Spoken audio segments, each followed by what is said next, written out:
Sir अब एक एक छोटी-सी और रिक्वेस्ट है जी। फर्स्ट स्लाइड से हल्का-हल्का रिपीट कर दें। जी, जी। जी, thank you so much sir.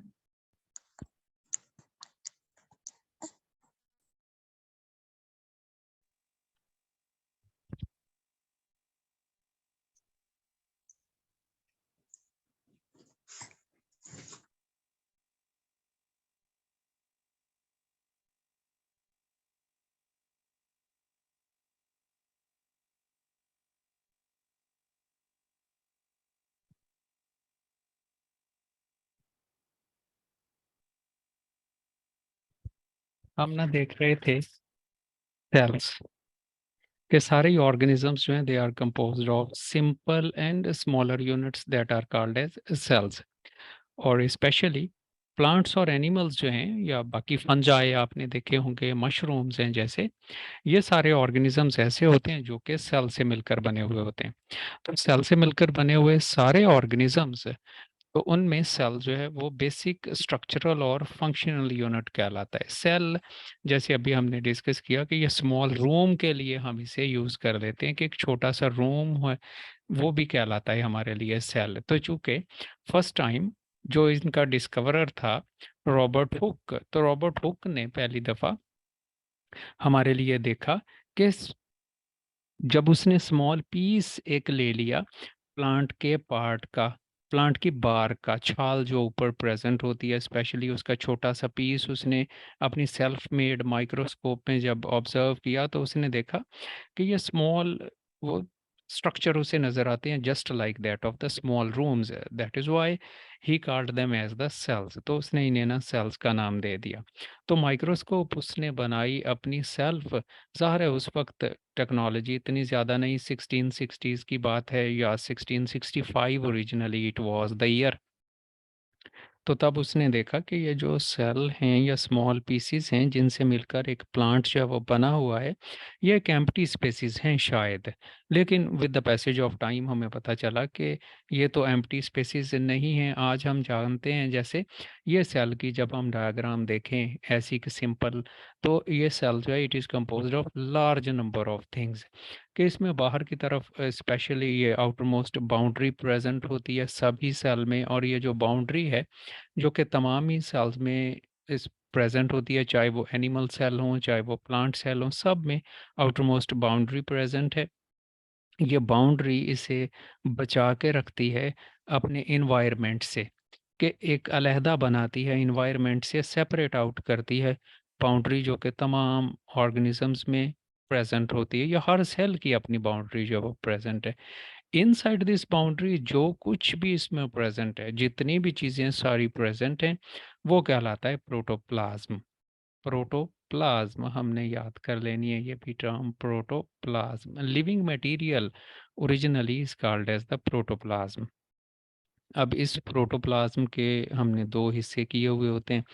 एक तो ये येलो सा जो हमने रिप्रेजेंट कर लिया है अंदर, it is called as the nucleus. और दूसरा ये सारा पोर्शन हर सेल में प्रेजेंट है। जैसे अगर आप अंडा एक सेल के तौर पर कंसिडर करें तो अंडे की सफ़ेदी सारी जो है वो कहलाएगा उसका साइटोप्लाज्म, जैसे जबकि सिंपली मैं आपको ये रिप्रेजेंट कर दूं कि उसकी जो जर्दी होती है यॉक जो है that may be termed as the nucleus. हालांकि ऐसा होता नहीं है। अंडा एक पूरा उसमें एक सेल होता तो है, लेकिन सारा अंडा बहरहाल एक सेल नहीं होता। उसमें वाइट जो एल्ब्यूमिन है वो होती है उसमें सिर्फ प्रोटीन, जबकि यॉक उसका रिजर्व फूड मटेरियल होता है जो डेवलपिंग चिक को देता है एनर्जी। तो एक सिंपलेस्ट सेल को अगर हमने देखना हो तो हम जहन में ला सकते हैं अपने लिए कि it is an egg. Outer most उसमें बाउंड्री प्रेजेंट है जिसके नीचे white jelly like material present है जो एग वाइट कहलाता है, और सेंटर में प्रेजेंट है उसका न्यूक्लियस। तो ऐसा ही सेल होता है और उसमें छोटे ऑर्गेनेल्स या छोटे पार्ट्स भी प्रेजेंट होते हैं काफ़ी सारे। अब हर एक सेल में छोटे-छोटे काफ़ी सारे पार्ट्स होते हैं, मशीनरी प्रेज़ेंट होती है जो कि with the passage of time हमें ज़ाहिर है डिस्कवर हुई जैसे-जैसे इंस्ट्रूमेंटेशन ने तरक्की की, मुख्तलिफ़ तरह के लेंस ज़्यादा अच्छे आ गए, हमने लाइट्स मुख्तलिफ़ तरह की डिस्कवर कर ली। जैसे हम इलेक्ट्रॉन की लाइट्स को यूज़ कर लेते हैं। इलेक्ट्रॉन माइक्रोस्कोप में, तो छोटी वेवलेंथ जब इन छोटे पार्ट्स के ऊपर भी पड़ना शुरू हुई तो हमें ये भी नज़र आना शुरू हो गए। तो जिस वजह से मुख्तलिफ मुख्तलिफ टाइम में फिर सेल के मुख्तलिफ पार्ट्स जो हैं वो डिस्कवर होते रहे। तो अब हमारे लिए सेल जो है वो एक कॉम्प्लेक्स मशीनरी है, जो कि हमारे लिए बिल्कुल वैसे ही काम कर रहा है सारे के सारे, जैसे पूरी बॉडी हमारे लिए काम करती है, और जैसे हमारे different organs different function perform करते हैं। जैसा कि हम देखते हैं कि लंग्स हमारी बॉडी के रेस्पिरेशन करते हैं, इसी तरह से सेल्स के लिए भी रेस्पिरेशन करने के लिए उसमें भी स्पेसिफिक ऑर्गेनेल्स जो हैं वो प्रेजेंट हैं। जैसे डाइजेशन हमारा स्टमक करता है, जस्ट लाइक दैट इसमें लाइसोसोम्स प्रेजेंट हैं जो डाइजेशन करते हैं। सेक्रीशंस जैसे मुख्तलिफ तरह की हमारी बॉडी के पार्ट्स करते हैं, जैसे सलाइवरी ग्लैंड हमारे लिए सलाइवा या थूक प्रोड्यूस करते हैं, या टीयर ग्लैंड्स टीयर प्रोड्यूस करते हैं। ऐसी ही चीज़ें सेल में भी प्रेजेंट होती हैं, या सिंपली हम कह सकते हैं कि हमारा ब्रेन जिस तरह से हमारी सारे बॉडी फंक्शंस को कंट्रोल करता है, न्यूक्लियस भी बिल्कुल सेम वे ऐसा ही फंक्शन जो है वो सेल के लिए परफॉर्म करता है। तो सेल में डिफरेंट ऑर्गेनल्स जो हैं वो उसके लिए डिफरेंट फंक्शंस जो हैं परफॉर्म कर रहे होते हैं, और सारे सेल्स जो हैं वो डिफरेंट फंक्शंस हमने कहा वो परफॉर्म करते हैं। और एक ऑर्गेनिज्म जो कि होता है जिन्हें हम कहते हैं ऐसे ऑर्गेनिज्म जो कि कहलाते हैं मल्टी सेल्यूलर ऑर्गेनिज्म। जैसे हम ह्यूमन की एग्जांपल लें, तो ह्यूमन में हमने याद रखना है 200 डिफरेंट टाइप्स के सेल्स जो हैं वो प्रेजेंट होते हैं। वैसे तो हमारी बॉडी में ट्रिलियंस ऑफ सेल्स होते हैं, कि खरबों की तादाद में सेल से मिलकर हम बने हुए होते हैं। इवन हमारे हेयर में लाखों तादाद में सेल्स जो हैं वो प्रेजेंट होते हैं। लेकिन फिर भी हमारी पूरी बॉडी जो है उसमें 200 डिफरेंट टाइप्स के सेल्स जो हैं वो प्रेजेंट होते हैं, जो एक दूसरे से डिफरेंट होते हैं, ना सिर्फ अपनी स्ट्रक्चर के लिहाज से, फंक्शन के लिहाज से भी डिफरेंट होते हैं। तो सेल्स जो हैं, जैसा अभी हमने देखा रॉबर्ट हुक ने उसे डिस्कवर कर लिया था, और हनी कॉम लाइक स्ट्रक्चर उसे उसकी माइक्रोस्कोप में नजर आए। तो तमाम सेल्स में जैसे अभी हमने देखा कि उसमें प्रेजेंट होती है ये आउटर मोस्ट बाउंड्री, जो यहाँ हम देख रहे हैं in the form of cell membrane. तो सेल मेम्ब्रेन जो है ये सेल को आउटर इन्वायरमेंट से अलहदा करके रखती है। इसका काम है प्रोटेक्शन करना, शेप प्रोवाइड करना सेल को, और मटेरियल्स को कंट्रोल करना कि कौन सी चीज़ इस दीवार में से गुजर के अंदर आएगी और कौन सी चीज़ इसमें से गुजर के नहीं आ सकेगी। ये डिसीजन मेकिंग करती है कि सेल को क्या चीज़ चाहिए और क्या नहीं, तो कौन सी चीज़ें जो वो सेल के अंदर आएंगी और कौन सी नहीं आएंगी। एक बात और हमने इम्पोर्टेंटली याद रखनी है वो रह गई, कि सेल्स जो हैं they originate from the pre existing cells. हमेशा नए सेल्स जो हैं वो पुराने सेल से बनते हैं। जब आप ज़्यादातर लोग जो हैं वो यहाँ पर फिजिक्स वाले हैं, तो आप जानते होंगे बिग बैंग के मुतालिक बहुत ही ज़्यादा अच्छी तरह से। तो शुरू में हमारी जो बिग बैंग के बाद हमारी अर्थ थी, इसका इन्वायरमेंट हमें पता है वो था रिड्यूसिंग इन्वायरमेंट। रिड्यूसिंग इन्वायरमेंट हम कहते हैं ऐसा इन्वायरमेंट जिसमें ऑक्सीजन जो है वो प्रेजेंट नहीं थी। तो जब ऑक्सीजन प्रेजेंट नहीं थी तो शुरू में ऐसे ऑर्गेनिजम्स या लिविंग थिंग्स का वजूद जो वो पॉसिबल नहीं। जैसे हम जानते हैं कि राउंड अबाउट हमारी जो अर्थ है वो 4.5 बिलियन ईयर्स अगो वजूद में आ गई। तो ये जो 4.5 बिलियन 4.5 अरब साल पहले जो ये हमारी अर्थ वजूद में आई, तो यहाँ पर जो सारे इन्वायरमेंट था वो था रिड्यूसिंग इन्वायरमेंट। रिड्यूसिंग इन्वायरमेंट इस वजह से कि यहाँ पर ऑक्सीजन जो है वो अवेलेबल नहीं थी, जिस वजह से लाइफ भी पॉसिबल नहीं थी। तो अल्ट्रावायलेट रेडिएशंस भी आती थी। तो हमारा ख्याल है शुरू में जो ऑर्गेनिजम्स वजूद में आए, या शुरू में जो ऑर्गेनिजम्स हमारे लिए बने, वो सारे ऐसे ऑर्गेनिजम्स थे जो रिड्यूसिंग इन्वायरमेंट में रह रहे थे, और अल्ट्रावायलेट रेडिएशंस भी उन्हें कुछ नहीं कह रही थी, या कम से कम वो वाटर के नीचे तो ज़रूर ही प्रेजेंट थे। With the passage of time हमारे लिए काफ़ी सारे ऐसे अनआंसर्ड क्वेश्चंस हैं जिन पर हमारा सिर्फ ख्याल ही है कि ऐसा हुआ होगा, कि with the passage of time कुछ ऐसे ऑर्गेनिजम्स भी बन गए जिन्होंने वाटर की ब्रेकडाउन स्टार्ट कर दी।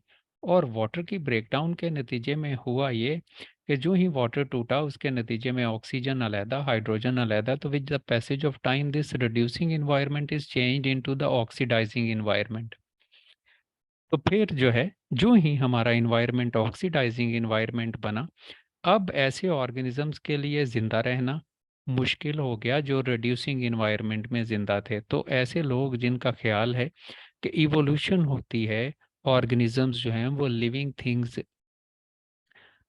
जो हैं वो नॉन लिविंग थिंग्स से भी वजूद में आ सकती हैं।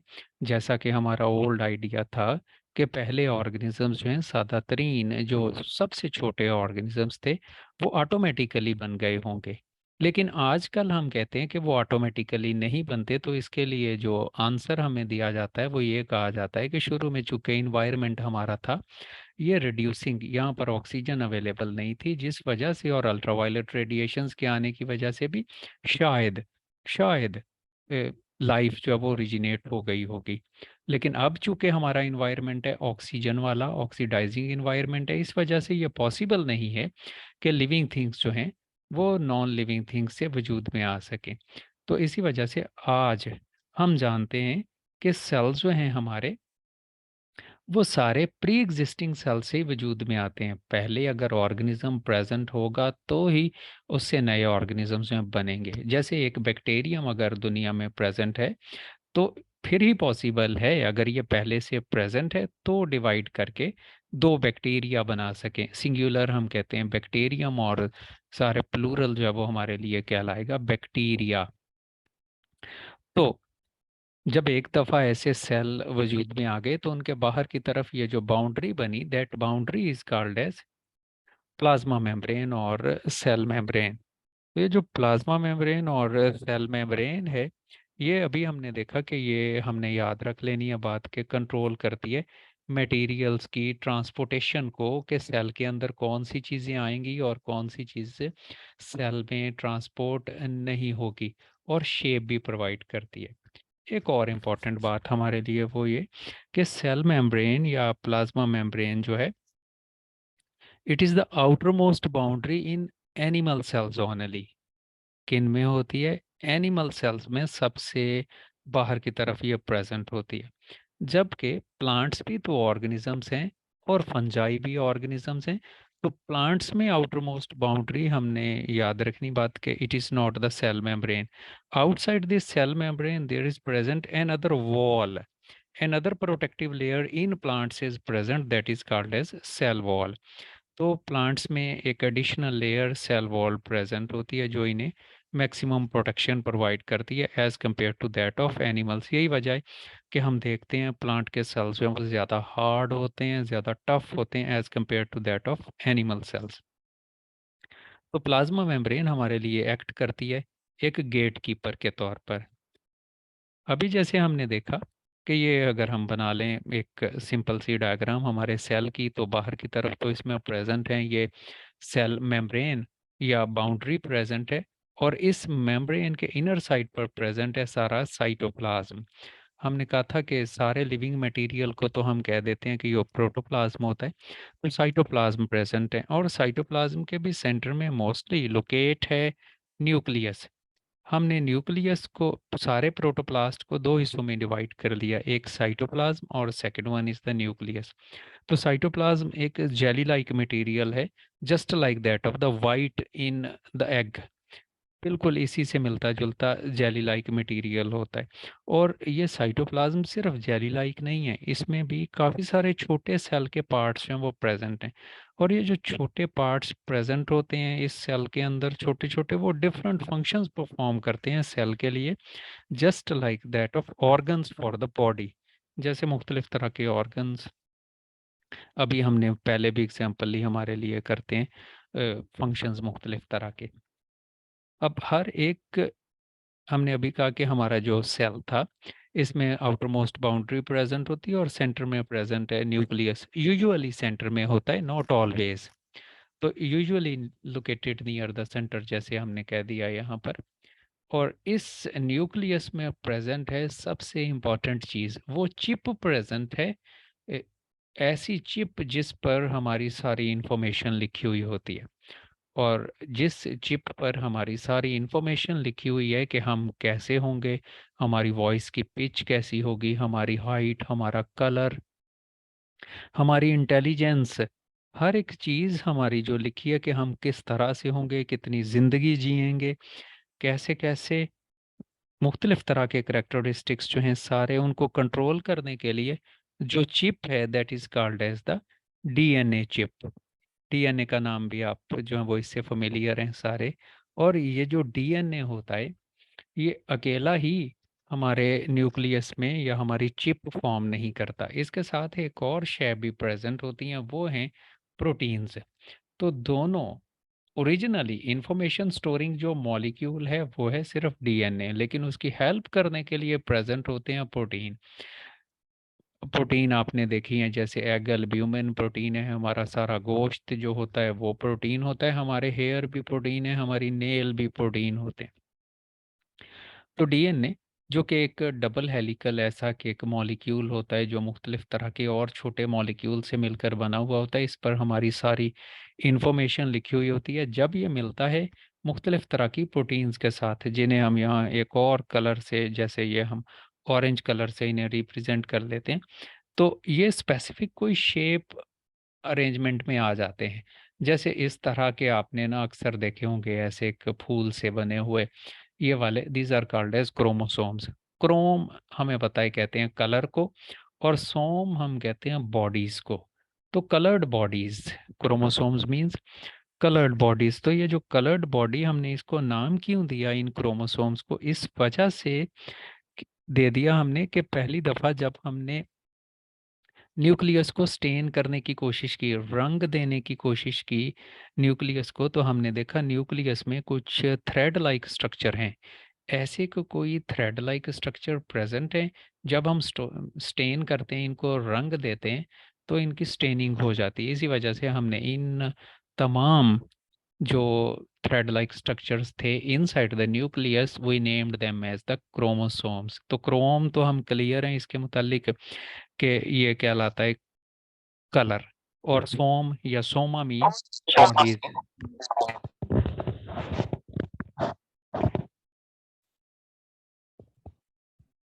तो ऐसी सारी इंफॉर्मेशन जो हम पास ऑन करते हैं हमारे पेरेंट्स से खुद में, और नेक्स्ट भी हम पास ऑन करते हैं अपनो up to their our offsprings, तो वो सारी इंफॉर्मेशन हमारे लिए कहलाती हैं जेनेटिक इंफॉर्मेशन। और अब हमारे क्रोमोसोम्स जो हैं वो हमारी जेनेटिक इंफॉर्मेशन जो है वो स्टोर करते हैं।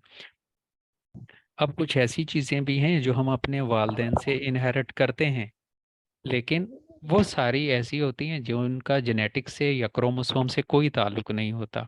जिनकी एक एग्जांपल मैं आपको बताऊं कि जिस तरह से हमारी मदर टंग है, हमारी मदर टंग जो है उसमें इनहेरिटेंस में कोई रोल प्ले, या क्रोमोसोम या हमारा जेनेटिक मटेरियल या हमारे न्यूक्लियस में मौजूद ये जो चिप है वो कोई रोल प्ले नहीं कर रही। वो सिर्फ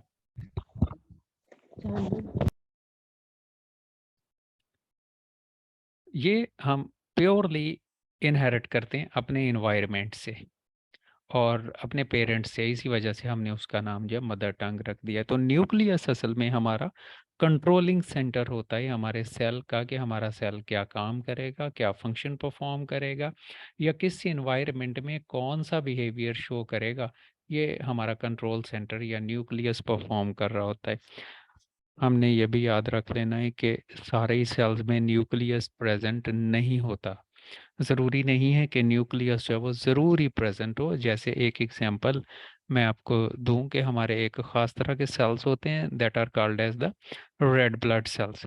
तो आरबीसीज, ये रेड ब्लड सेल्स जो कि ऑक्सीजन ट्रांसपोर्ट करने के लिए होते हैं हमारी बॉडी में, इनमें न्यूक्लियस प्रेजेंट नहीं होता, क्योंकि न्यूक्लियस का कोई काम नहीं है इनमें, वो सिर्फ जगह घेरता है। तो इन सेल्स ने तो ऑक्सीजन ट्रांसपोर्ट करनी होती है, तो ज़्यादा से ज़्यादा ताकि ऑक्सीजन इनमें भरी जा सके, इसके लिए रेड ब्लड सेल्स ऐसे सेल्स होते हैं जिनमें न्यूक्लियस जो है वो एब्सेंट होता है। तो शुरू में जब ये सेल बनते हैं हमारे बोन में, मुख्तलिफ तरह की बोन्स में जैसे रिब्स में बनते हैं ये रेड ब्लड सेल्स, तब इनमें न्यूक्लियस प्रेजेंट होता है। जब एक दफ़ा मैच्योर हो जाएं तो न्यूक्लियस इनमें वो डिस्ट्रॉय हो जाता है, उसकी जगह पर फिर ऑक्सीजन स्टोरिंग मॉलिक्यूल जो है वो फिल अप हो जाता है ताकि ऑक्सीजन स्टोर कर सके। तो न्यूक्लियस सारे सेल्स में प्रेजेंट नहीं होता, but it is present in most of the sales.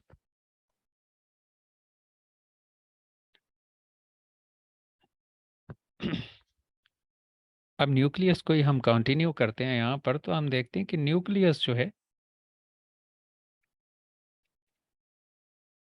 इसमें आउटर मोस्ट भी प्रेजेंट है न्यूक्लियर मेम्ब्रेन, जो कि इसे साइटोप्लाज्म से अलग करके रखती है। जैसे यहाँ ये ब्लू सी हमने रिप्रेजेंट कर दी है थोड़ी, तो ये कहलाती है न्यूक्लियर, सॉरी ये अंदर कहीं है, ये पूरा तो सेल था, ये छोटी सी कहलाती है न्यूक्लियर मेम्ब्रेन। ये प्रोटेक्ट करके रखती है, और हर न्यूक्लियस में भी ये छोटा सा एक और ऑर्गेनेल प्रेजेंट होता है जो कि थिक होता है और नॉन मेम्ब्रेनस होता है। इसका नाम होता है न्यूक्लियस के अंदर जो प्रेजेंट है न्यूक्लियोलस। तो ये जो न्यूक्लियोलस है ये एक और तरह के ग्रेन्यूल्स बनाने में रोल प्ले करता है, छोटे छोटे, जो कि बहुत इंपॉर्टेंस के हामिल होते हैं। इन्हें हम कहते हैं राइबोसोम्स बनाता है। तो जो राइबोसोम्स होते हैं ये असल में हमारे लिए इस तरह से इम्पोर्टेंट है कि मुख्तलिफ तरह के प्रोटीन्स बनाते हैं। अब हमारी बॉडी में सबसे ज़्यादा तो हमें पता है वो प्रेजेंट होता है वाटर, नियर इक्वल टू 75%। हमारी बॉडी में 71 to 75% हमारी बॉडी बनी हुई होती है वाटर से। और बाकी सारी इसमें मुख्तलिफ तरह की प्रेजेंट होते हैं केमिकल्स, जिनमें कार्बोहाइड्रेट्स हैं, प्रोटीन्स हैं, डीएनए जैसे अभी हमने देखा वो भी प्रेजेंट होता है। तो अगर हम अपने वाटर को अलहदा कर लें, ड्राई वेट हमारी बॉडी का, यानी कि वाटर के बगैर हमारी बॉडी में अकेली प्रोटीन्स जो हैं वो 50% होती हैं। अब इससे आप अंदाज़ा लगा लें कि हमारे हेयर, नेल, जैसे अभी हमने डिस्कस किया, हमारे सारा गोश्त हमारा प्रोटीन होती है, इवन हमारी बोन सारी की सारी जो है वो भी प्रोटीन से मिलकर बनी हुई होती हैं। तो ये छोटे से सेल के अंदर प्रेजेंट ये ऑर्गेनेल जिन्हें हम राइबोसोम्स कहते हैं, असल में ये हमारे लिए मुख्तलिफ तरह की प्रोटीन्स बना रहे होते हैं। तो ये राइबोसोम्स खुद कहाँ बनते हैं? They are synthesise inside the nucleus और न्यूक्लियोलस में बनते हैं। चूंकि न्यूक्लियस जो है उसने कंट्रोल करना है हमारी बॉडी में कि कौन सी प्रोटीन कितनी मिकदार में बनेगी। जैसे मैं आपको एक एग्जांपल दूं सादा सी, कि हम में अगर क्रोमोसोम में ऐसा जीन प्रेजेंट है, वो सीक्वेंस, वो चिप प्रेजेंट है जिसने हमें काला करना है, हमारे रंग को काला करना है। तो काला रंग करने के लिए हमारे सेल में प्रेजेंट होता है, बनेगा उसी वक्त हमारा रंग काला होगा जब एक प्रोटीन बनेगी जिसका नाम होता है मेलानिन। तो जिस इंसान में जितनी ज्यादा ये मेलानिन नामी प्रोटीन, उतना ही उसका कलर जो है वो डार्क, और जितनी कम उतना ही कलर उसका फेयर। तो मेलानिन ज़ाहिर है एक अगर प्रोटीन है, उसने बनना है तो कौन बनाएगा? उसको बनाते हैं ये खास तरह के छोटे ग्रेन्यूल जिन्हें कहते हैं ribosomes, under the influence of this nucleus और डीएनए। तो इस तरह से न्यूक्लियस जो है वो हमारे करेक्टरिस्टिक्स को कंट्रोल कर रहा होता है, या हमारे सेल की मुख्तलिफ एक्टिविटीज़ को कंट्रोल करता है। हर एक जो सेल है हमारा, उसमें एक और स्पेशल ऑर्गेनेल प्रेजेंट है। जैसे ये अगर हमारा सेल है और यहाँ पर ये न्यूक्लियस था, तो न्यूक्लियस के आसपास कहीं और भी छोटे ऐसे मेम्ब्रेन बाउंडेड स्ट्रक्चर प्रेजेंट होते हैं। ये जैसे हमने बड़ा करके बनाए, these are called as mitochondria. Mitochondrion, ये भी इस वजह से हमें फेमिलियर होना इससे ज़रूरी है। These are called as the power houses of sales.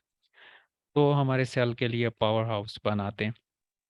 कैसे बनाते हैं? जो भी हम खाना खाते हैं उस खाने को अल्टीमेटली हमारा डाइजेस्टिव सिस्टम करता है डाइजेस्ट और एब्जॉर्ब, और उसे ले जाता है फिर हमारे बॉडी के मुख्तलिफ सेल्स में। और सेल्स में जाके ये जो ग्लूकोज हमने खाया था, या कार्बोहाइड्रेट्स, मीठी चीज़ें, स्टार्च, रोटियां, चावल, जो कुछ भी हमने खाया, वो अल्टीमेटली कन्वर्ट होते हैं ग्लूकोज में, और ये ग्लूकोज जाता है इस माइटोकॉन्ड्रियन में। और माइटोकॉन्ड्रियन जो है वो इसकी करता है ब्रेक डाउन, और ब्रेक डाउन करके इससे बनाता है कार्बन डाइऑक्साइड और वाटर। कार्बन डाइऑक्साइड हमें पता है हमारे लंग्स फिर उसे जो है वो बाहर फेंक देते हैं। और इस ग्लूकोज की कार्बन डाइऑक्साइड और वाटर में ब्रेक डाउन के नतीजे में प्रोड्यूस होता है एक एनर्जी मॉलिक्यूल जिसका नाम होता है एटीपी। शायद आपने यह नाम भी सुना होगा, एडिनोसिन ट्राइफॉस्फेट इसे कहते हैं। ये करेंसी है हमारे सेल की। जैसे हमारी दुनिया के सारे काम मुख्तलिफ तरह की करेंसीज करती हैं, बिल्कुल सेम वे हमारा सेल जिस करेंसी को समझता है वो करेंसी कहलाती है एडिनोसिन ट्राइफॉस्फेट या एटीपी। हमारे सेल की एटीपी डिसाइड करती है कि वो सेल कितना काम कर सकता है और वो क्या-क्या फंक्शन परफॉर्म कर लेगा। तो किसी सेल में एनर्जी की डेफिशिएंसी जो है इससे मुराद है उसमें उतना ही एटीपी नामी मॉलिक्यूल जो है वो कम है, और एटीपी मॉलिक्यूल जितना ज़्यादा इससे मुराद है उसमें उतनी ज़्यादा एनर्जी जो है वो है। और हमने याद रखनी है एक बात जनरल नॉलेज के लिए भी, वो ये कि हमारा जो लिवर सेल होते हैं, हमारा जो जिगर है, लिवर सेल में सबसे ज़्यादा ये माइटोकॉन्ड्रियन प्रेज़ेंट होते हैं। और क्यों ज़्यादा प्रेज़ेंट होते हैं? क्योंकि हमारी बॉडी में सबसे ज़्यादा हमारे लिए जो एनर्जी प्रोडक्शन का काम कर रहा है ऑर्गन, वो होता है हमारा लिवर। यही वजह है आप देखते हो कि हेपेटाइटिस के नतीजे में जब हमारा लिवर जो है वो डैमेज हो जाता है तो एनर्जी प्रोडक्शन कम, हम बहुत ज़्यादा वीक हो जाते हैं। तो सबसे ज़्यादा वैसे तो हमारा हर सेल एनर्जी प्रोड्यूस कर रहा होता है अपनी नीड के मुताबिक, लेकिन इन सेल्स में कंपैरेटिवली अगर हम बात करें तो सबसे ज़्यादा एनर्जी प्रोड्यूस कर रहे होते हैं हमारे लिवर के सेल्स या उसमें प्रेजेंट माइटोकॉन्ड्रियन।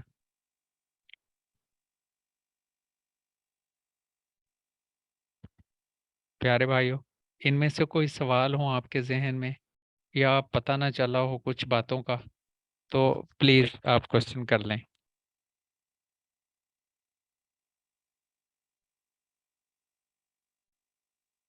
सर इसमें मेलामाइन के बारे में आपने कुछ बताया, मेलामाइन के बारे में बताइएगा कि ये बॉडी के किस पार्ट के अंदर जो है वो एग्जिस्ट करती है और क्या हम इसकी वैल्यू को कम या ज्यादा कर सकते हैं?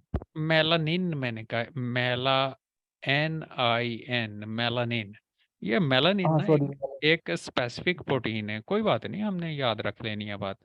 ये मेलानिन प्रोटीन जो है ना हमारी स्किन में प्रोड्यूस होती है, सिर्फ हमारे स्किन सेल जो है वो प्रोड्यूस करते हैं।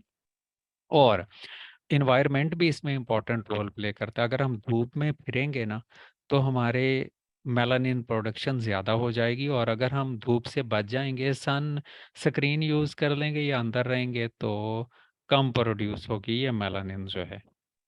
प्यारे भाइयों, हमारी मीटिंग का टाइम जो है वो ख़त्म हो रहा है, तो बाकी क्वेश्चंस आप व्हाट्सएप पर भी ग्रुप में पूछ सकते हैं। कल